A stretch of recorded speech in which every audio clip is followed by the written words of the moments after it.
John Elia के मद्दाहों ने इन्हें 8 नवंबर सन 2002 के रोज खोया था, मगर इनकी बेटी फनाना फरनाम का कहना है कि इसने अपने वालिद को इनकी जिंदगी में ही खो दिया था और इनकी वालिदा और मारूफ लिखारी जाहिदा हिना ही जिंदगी भर इनका जज्बाती आसरा रही। अपने वालिद की वफात के तकरीबन 20 बरस बाद फनाना ने एक तहरीर में जॉन एलिया के साथ अपने ताल्लुक को बयान किया है। फनाना कहती हैं कि ये वो मौजू है जिस पर मैं बात नहीं करती या करना नहीं चाहती थी और मैं बरसों खामोश रही। बहुत लोगों ने चाहा कि मैं उनसे इस मौजू पर बात करूं, मगर मैंने हमेशा टाल दिया।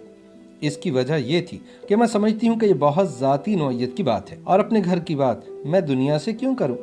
लेकिन हमारी खामोशी की वजह से लोगों ने ऐसी बातें की जो बड़ी तकलीफ दे थी और सच से इनका कोई वास्ता नहीं था। अपनी बहन सुहाना और भाई जरियून का जिक्र करते हुए फनाना कहती हैं कि मुश्किल ये है कि हमारे दोनों वालिदैन मशहूर लोग हैं और मशहूर लोगों की ज़िंदगी पर बात करना इनके मद्दाह अपना हक समझते हैं। बात इतनी सादा होती तो कोई मुश्किल ना थी, मगर सच्चाई जाने बगैर या एक तरफ की बात सुनकर राय कायम करना और इस पर यकीन कर लेना ज़्यादती है। हमारी खामोशी ने लोगों की मज़ीद हौसला अफजाई की और जिसका जो दिल चाहा वो उसने कहा और लिखा। इसीलिए मैंने इस मौजू पर बात करने का फैसला किया है। फनाना बताती हैं कि 12 बरस की उम्र में जब एक रोज़ आधी रात को मैंने अब्बू को अम्मी से लड़ते हुए सुना तो मुझे कुछ समझ नहीं आया। उस कैफियत को मैं आज भी बयान नहीं कर सकती। मैं सुबह के इंतजार में जागती रही, मुझे अम्मी से बात करना थी। ताहम उस रात मेरी आंख से एक आंसू भी नहीं गिरा था। सुबह जब मैंने अम्मी से पूछा कि क्या कल रात आप अब्बू से लड़ रही थी, तो जवाब में जो मैंने सुना उस पर मुझे यकीन नहीं आ रहा था। वजह ये थी कि मैं अपने माँ बाप को दुनिया का आइडियल कपल समझती थी और अब्बू मेरे आइडियल थे। मैं उनसे बेपनाह मोहब्बत करती थी, अम्मी से भी ज्यादा, और इस लहजे की तवक्को मैं उनसे नहीं करती थी। अम्मी ने मुझे बहला लिया था। वो शायद मुझे मेरी इस ख्याली दुनिया से असली दुनिया में नहीं लाना चाहती थी। उन्हें मालूम था कि हकीकत मुझे बहुत ज्यादा तकलीफ देगी, मगर कब तक। मैंने अम्मी की बात पर यकीन कर लिया, शायद इसलिए कि मैं कुछ और जानना और समझना नहीं चाहती थी। एक वक्त था जब अम्मी अब्बू के इख्तलाफात कमरे में ही हल हो जाते थे, मगर चंद बरस बाद ये इख्तलाफात कमरे की चारदीवारी से निकलकर लोगों की गुफ्तगू का मौजू बन गए। फनाना बताती हैं कि वो बहुत मुश्किल वक्त था। अम्मी और हम तीनों भाई बहनों ने लोगों से वो कुछ सुना और बर्दाश्त किया जो इंतहाई तकलीफ दे था। मैं आज तक नहीं समझ सकी कि लोगों को ये एहसास क्यों नहीं होता कि जॉन एलिया उनके लिए उनके पसंदीदा शायर हैं, मगर मेरे तो वो बाप हैं। मैं जिंदगी को उनके मिसरे में तलाश नहीं कर सकती थी। मेरी तो जिंदगी थे, वो मेरे सुहाना और जरियून के बाप थे।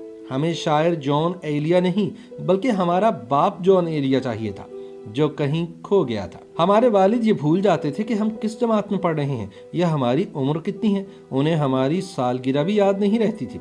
वो जब मुझे या सुहेना को पुकारते तो हमारे बजाय अपनी भतीजियों के नाम लेते।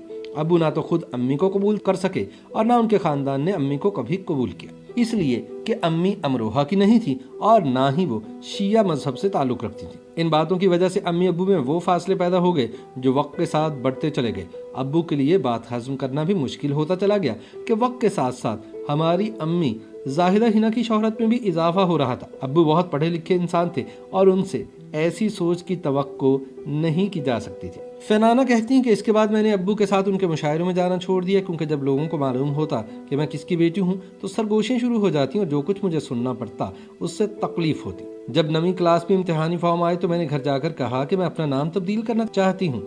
तब मेरा नाम फनाना जॉन था। अम्मी बहुत हैरान हुई कि मैं ऐसा क्यों चाहती हूँ। मैंने कहा कि मुझे अब्बू का नाम अपने नाम के साथ नहीं लगाना। मैं उस वक्त 16 साल की थी और ये फैसला मेरे लिए इंतहाई तकलीफ दे था, मगर मैं जानती थी कि वो रिश्ता जो दुनिया में मुझे सबसे प्यारा था वो मेरे और अब्बू के जिंदा होते हुए भी खत्म हो गया है। अब्बू मेरे लिए उस दिन मर गए थे, मेरे लिए जिंदगी के मानी भी तब्दील हो गए थे। मैं जब पैदा हुई तो अब्बू ने मेरा नाम फनाना जॉन रखा था। अब्बू से जब मेरा रिश्ता टूट गया तो मेरे लिए सब कुछ बदल गया, मेरी पहचान बदल गई और ऐसा अब्बू की वजह से हुआ। इसलिए मेरी जिद थी कि अब जो नाम रखा जाएगा वो अब्बू ही रखेंगे। चुनाचे उन्होंने मेरा नाम फनाना फरनाम रख दिया। फनाना के मुताबिक एक वक्त था जब मेरे लिए बहुत मुश्किल था लोगों का सामना करना और उनके चुपते हुए सवालों का जवाब देना, मगर फिर मुझे समझ में आ गया कि मैं अब्बू के किए की जिम्मेदार नहीं हूँ, वो अपने किए के जिम्मेदार खुद हैं। अब्बू अक्सर अम्मी से लड़ाई के बाद कहते कि उन्हें याद नहीं कि पिछली रात क्या हुआ था, इसलिए कि वो शराब के नशे में धुत थे। मगर हम सब जानते थे कि वो मुकम्मल होशो हवास में ये सब कहते थे। उनका कहना था कि शायर के ये मसाइल नहीं कि वो घर के कराए या सौदा सरफ के बखेड़ों में पड़े, मगर हकीकत ये थी कि वो अपनी जिम्मेदारियों से फरार हासिल करना चाहते थे। मैंने अपने दादा दादी को नहीं देखा क्योंकि उनका इंतकाल अम्मी अब्बू की शादी से पहले ही हो गया था। वो दोनों सादा मिजाज थे और वो भी अब्बू के तर्ज ज़िंदगी से दुखी रहते थे। अब्बू का ये ख्याल कि शायर और अदीब को ज़िंदगी के इन झमेलों से आज़ाद होना चाहिए, दरअसल ज़िंदगी और इससे वाबस्ता जिम्मेदारियों से फरार था। फरहाना कहती हैं कि मैंने हमेशा ये महसूस किया कि अब्बू के मदाह अब्बू के बच्चों से ये ख्वाहिश रखते हैं कि हम अब्बू को सरकार मुर्शद जॉन एलिया समझें, लेकिन हम उनके चाहने वालों को कैसे समझाएं कि हमारे लिए वो फ़कत बाप थे, हमें उनसे सिर्फ मोहब्बत और शफकत दरकार थी। एक औलाद अपने बाप से इतना तो चाह ही सकती है, बादशाह हो या गधा, औलाद के लिए सिर्फ बाप होता है। फरहाना के मुताबिक अब्बू से ज़्यादा खुशकिस्मत इंसान मैंने नहीं देखा। कुदरत ने इन्हें सब दिया, इज्जत, शोहरत, मोहब्बत, मगर वो खुश नहीं रह सके क्योंकि उन्होंने अपने रिश्तों की कदर नहीं की। जो इंसान मोहब्बत करने वाले माँ बाप का और औलाद का ना हो वो अपना भी नहीं हो पाता। उनका कहना है कि अब्बू के इंतकाल की खबर मुझे फ़ोन पर अम्मी ने दी। यकीन नहीं आया कि अब्बू नहीं रहे, लेकिन वो मेरी ज़िंदगी से बहुत पहले ही रुखसत हो चुके थे और अपनी मौत के दिन वो दुनिया से भी रुखसत हो गए। हमारे लिए बाप का खाना खाली रहा, जिसकी वजह से ज़िंदगी वो नहीं रही जैसा इसे होना चाहिए था।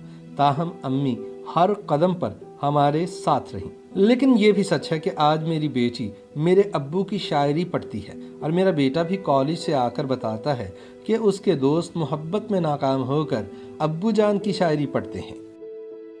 YouTube पर गूगली न्यूज देखने के लिए youtube.com की सर्च बार में गूगली न्यूज टीवी टाइप करें। गूगली न्यूज के पेज पर सुर्ख रंग के सब्सक्रिप्शन वाले बटन पर क्लिक करना ना भूलिए। YouTube पेज पर अपलोड होने वाली वीडियोस से बाखबर रहने के लिए बेल आइकन पर क्लिक कीजिए। आपको हर नई वीडियो के बारे में नोटिफिकेशन मौसूल हो जाएगा।